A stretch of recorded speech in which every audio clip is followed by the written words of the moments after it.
raked.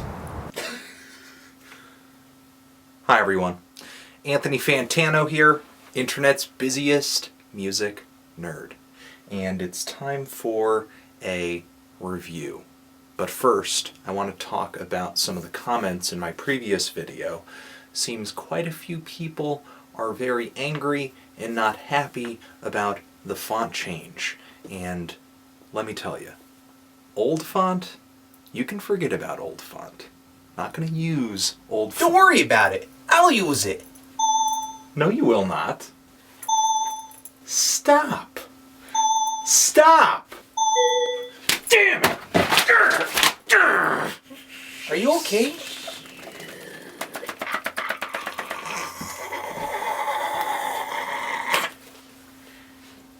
I hate Couchy Chest.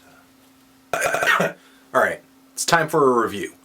Yelawolf Radioactive. This album is easily one of my most anticipated hip-hop albums for the end of this year. I caught onto this dude when he dropped Trunk Music and Trunk Music 0 to 60, and I thought those releases, especially the mixtape, were a little inconsistent, but I loved this dude's personality, his flow, his ability to tell a story. Again, the flow, the really intricate, fiery flow, killing it in every direction. He just had such gritty imagery that he used to paint just life in the rural South, with all these stories about drugs and violence and just the very moody beats. Yelawolf just had a really dark take on Southern hip-hop. He had some party tracks here and there and some corny hooks, but at least his ability to rap was just always impressive, and he always just came across with high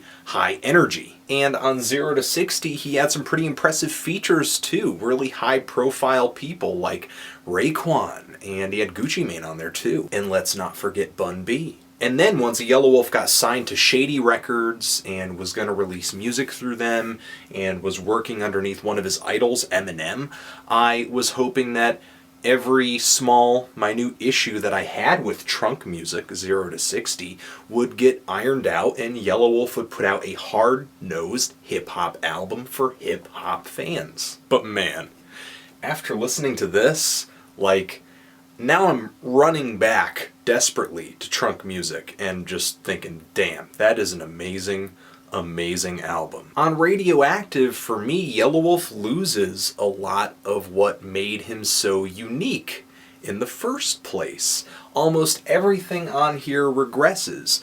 The beats are more generic, the hooks are cheesier, the features are less impressive. Yelawolf is still a great rapper, and he can still tell a story, but I'm cringing at a lot of moments on this LP. This album just tries every trick in the book to make itself appealing rather than interesting. I'm feeling a lot more aimless brags in the lyrics that Yelawolf is spitting out. I'm hearing a lot more just generic, bland R&B singers singing just generic, bland lyrics that probably could have landed on just about any album, like on Good Girl and Made in the USA and Hardest Love Song in the World. Like I said, I feel like the storytelling and the themes and the personality of the rapping is still here, but the smooth, soft, and pretty beats behind a lot of his rhymes just kind of wash away his gritty Southern sound for me. I just don't feel like the themes and the stories really fit the sound of this production. I kind of feel like this album is making the same mistake